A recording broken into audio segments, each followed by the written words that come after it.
After school, you're at a crossroads, right? So how many people do we have here that are aspiring to be founders of startups or of companies? Just raise your hand. Oh, mad. Terrific, terrific, terrific. And how many of you here want to work in an organization or in a company?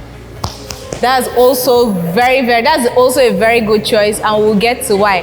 How many of you don't know what path you're going to take after school? There's no shame in it. I appreciate your honesty. So we are going to talk about the path, and hopefully you are able to make your decision after. So we'll start with the startup path, right? What is a startup? A startup is a young company that has been created to develop a unique solution. They are classified by high cost of operations, limited revenue, looking to attract investors. Startups are easily scalable, but they have a high risk. We can see that over the past 2 years, a lot of startups have, I don't know if you guys follow tech news, Tech Cabal, Tech Point, and all that, or go to tech events. Yeah, so you can see that a lot of startups have crashed in the past two years. Some were due to economic reasons, like, okay, we know how there has been an inflation and a recession and all. Being your own boss is a pro of starting a startup. I know there are people that they can't stand working for people, and it's okay. Because I feel like those people are visionaries and they have a vision of where they want to go, how they want things to be done. So working for someone or working to put somebody else's vision to life, it's a problem for them, and that's okay. We know startups that are successful, and there's nothing you can do to take the financial rewards that the founders have gotten for themselves. You can't take it away from them. Examples of such startups. Paystack. I've worked for startups. I've worked for 2 startups now, and the environment is very flexible in the sense that you don't have to wear a suit and tie every time. You know, it's flexible because I feel like that flexibility allows for creativity and innovation. And then becoming a solution provider, if you're just someone that is a natural problem solver, I feel like starting a startup is like the best path for you because it allows you to bring your visions and your plans and your solutions to life, and it has a good impact on people and the economy as a whole. So some of the cons of being a startup founder is securing funds and managing finances. We see on the news that, oh, this company has rounded up millions of dollars in pre-seed or in seed or angel investors and all, but the process of getting those funds are never easy. So, and like I said earlier, startups are always classified by a high cost of operation. So let's say you have to pay for servers, you have to pay for a very good team, your staff, and we know software developers and software engineers and DevOps, they don't come cheap these days. So they are classified by a high cost, and let's not forget about marketing. They have a high cost to it, and then there's a risk of failure. 9 out of 10 startups fail. That's a very, very scary number, that 9 out of 10 startups actually fail. Startup founders are people that are highly coachable or teachable, and they are learners. They don't have just a startup founder maybe that graduated as a software engineer will have to learn product marketing, will have to learn sales, we'll have to learn how to run an office, leadership, choosing the right team, all those things. You know, you have to wear multiple hats. The company I'm working now is called IT Sky Solutions. We have a product called Kirani app. So the Kirani app is, I don't know if anyone is familiar with VoIP technology, voice over IP technology. Basically, it allows you to make calls over the internet. So now we have this solution, but maintaining the servers and paying for, you know, that what works with me. So maintaining the servers, paying for the high cost of operations, you will not make, we are not likely to make money from Kirani, which we launched last year, in the next 2 years. We will not be able to recoup the money that we put in to develop and manage that app for the next 2 years. That's the projection. So for startups, I'm just trying to make you understand that you may not get paid for a while. Sure, you pay your staff, but you as a startup founder, you may not be able to pay yourself for a while, unless you want to be one of those startups that when you get seed money or you get investors to invest, you pay yourself the largest sum of money as the CEO or as the founder, which we don't want, by the way. We have ideation and market research. Sure, we have a lot of ideas. Can someone tell me an idea of a startup that they have right now? Okay. It's like Twitter. Okay. And so it's like for small companies, like let's say acquiring power, like all those things. So like it's just text the new it's like a news app for what's happening in your location. Okay. So is it going to be one app, or is it like one app but then you log in and it tags your location? Reddit, yeah. Okay. Yeah. Whereas if something happens, you can just like, and it's very Is it like an Amber Alert? You know the Amber Alert where when a kid goes missing, it alerts everyone. Okay. You can just please ads and the ads will targeted ads. So it's going to be like very social. Yeah. So that's, please, a round of applause for sharing his idea. So this idea now, you cannot just go and pitch it to somebody, just like how you are very you're unsure about how it's going to work. So you need to be able to build on that idea. That's we call the process an ideation process and market research.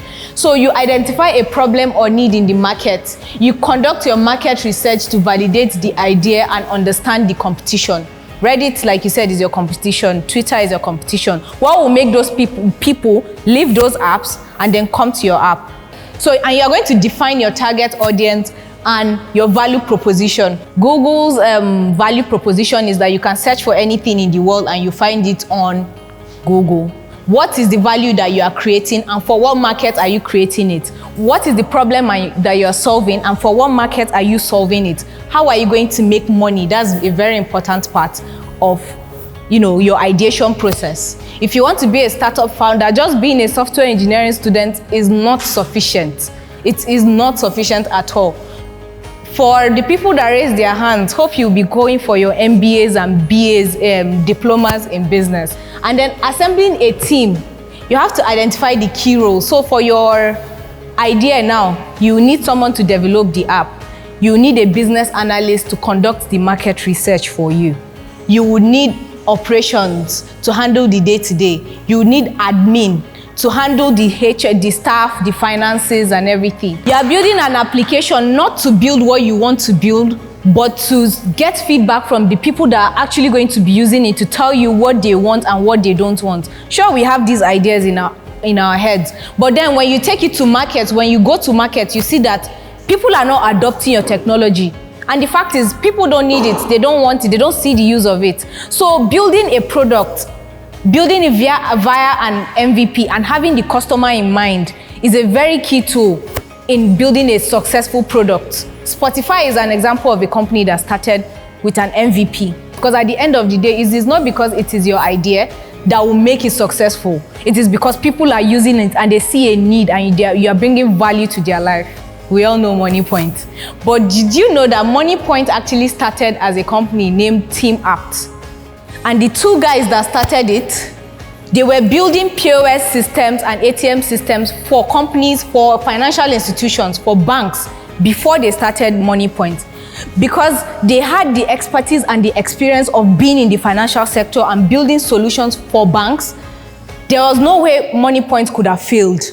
Because they knew what they were doing. They had been in the game, in the industry for so long that when they decided to bring out their own product, it was a success. And another thing they did right was that when it came to knowing their customer, they knew their customers. They went to Kano because they knew they are building a solution for small businesses. It is not in their headquarters in Lagos that they will build that solution. and expect Malam Musa in the market to use Money Point POS. No, they went to those places, they went to the market, they did their customer development strategy very well, and they executed it very well. So technology is anything that increases the productivity of a given group or a given country. So you can build an app that increases the productivity of a particular sector. People failed because of founders' conflict, and I put this in intentionally because a lot of you might want to go into business with your friends. Know your friend before you go into business with your friend. Know what makes them tick. Understand them. I feel like it's better to go into business with someone you don't know, but you know that their vision and yours are the same, than to go into business or try to build a company with your friend. Because that is why Ifoma and I think Ngozi, or Nkechi, that is why they broke up. Because of founders, they had conflict, inner conflict. They started off as friends, but at the end of the day, their visions did not align. Another interesting failure story is Payday. Can you tell us what Payday is?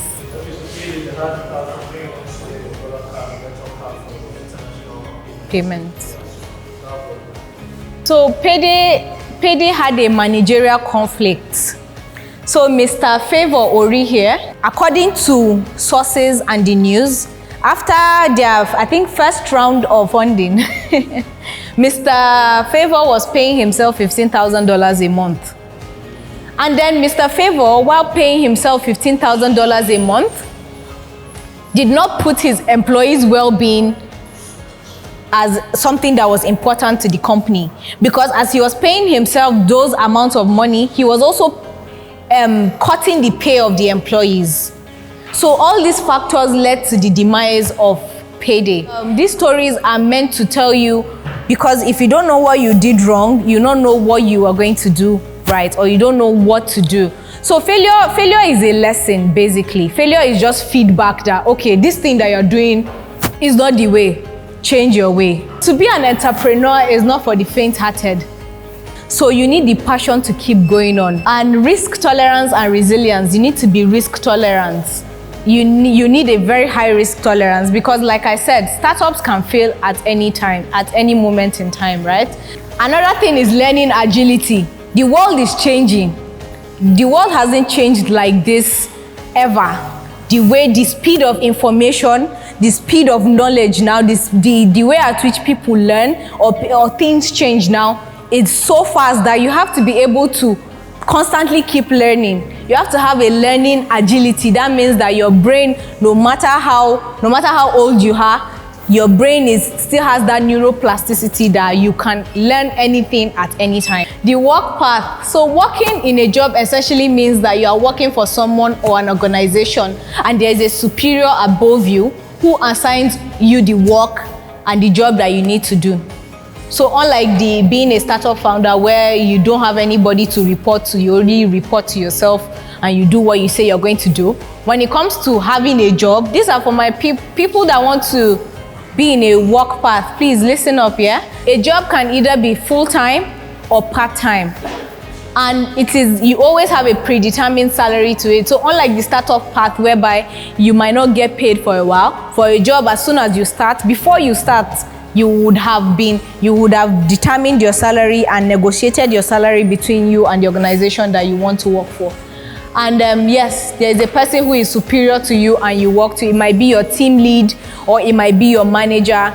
As fresh graduates that are looking to enter the work sector, the job market, when you get a job, you might start as an entry-level job.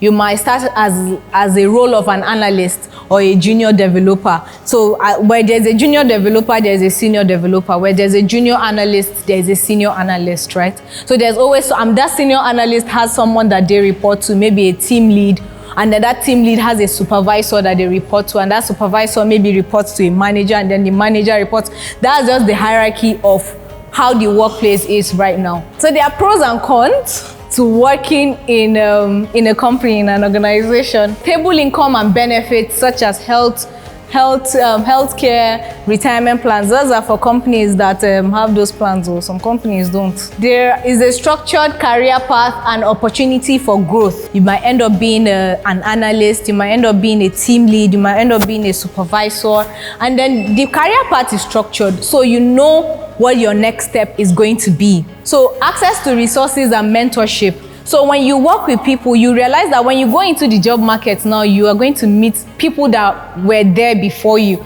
And I think it's a good thing, it's an advice I'm giving to you now, to learn from those people. Put your pride and ego aside. And then a good corporate brand name on your CV is always a big win. Work somewhere that you have people that are experienced and successful. So that I'm not saying copy their path or copy their blueprint, but I'm saying it will give you a kind of picture of where, or a roadmap of where you are going to end up. So there's a risk of stagnation or limited growth opportunities. We've been talking about working for companies, but let's also talk about working for the government. Maybe you find yourself in the IT department of CBN, of NDIC, or of NERSAL. You are going to have to wait a couple of years before you get your next promotion. You know that, right? So it also leads to complacency, you know. Working 9 to 5, you know, having a stable job, stable income. I'm not saying it's a bad thing, but sometimes it makes you too comfortable to move. So what if the economy shakes now, just like how it's been shaking, and your salary is no longer working for you, but you've not developed other skills to be able to make income? Because as a startup founder, your head is also always where you are going to make the next money from. But if you are working in a job, you are so dependent on that salary, and a lot of us fall victims to just relying solely on their salaries. No, you need to be able to make money. Use your head. So the job search process, once you leave now, you are going to join the National Youth Service Corps, right? So after the National Youth Service Corps now, or even before, you can start these processes from now. You don't have to get there to be able to network. You can network online or in person. Having that one in-person conversation with people, pitching yourself to them. I always tell people that have jobs, treat yourself as a business. The way you treat a business is how you treat yourself. Who are your target audience? So it's not everybody that you talk to. Who are your target audience? What markets do you want to be in? What's your target market? What industry do you want to be in? What's your value? What's your value proposition as a person? Not as a business now, not your business. So treat your career as a business, right? Keep evolving, keep learning, and constantly changing your model to suit the zeitgeist. That's the model of the day. I'm not saying be a sellout, but treat your career as a business, right? It's good to be loyal to companies, but if you see that company is no longer serving you, it is good to start looking for something else, somewhere that will serve you better. Because if you're a business and you know, oh, this market is not, I'm not getting my customers from this market, will you stay there? No, you leave. And then you have to be able to craft an effective resume and cover letter. And yes, employers know when you are using ChatGPT. They know. Show them the languages that you can code in. Show them the tools that you use, the infrastructure that you use. For DevOps, you have to tell them that, oh, I'm proficient in Kubernetes, I'm proficient in Docker, and etc. So these are some of the career options in tech. The growth in a job is limited. The only growth you get is when you get promoted from your post. A startup helps you grow in many ways. Like I said, learning agility, you learn everything as a startup founder. That's just it. And then, okay, so this little exercise, maybe I'll send it to Dr. Omar and then he will share it with all of you.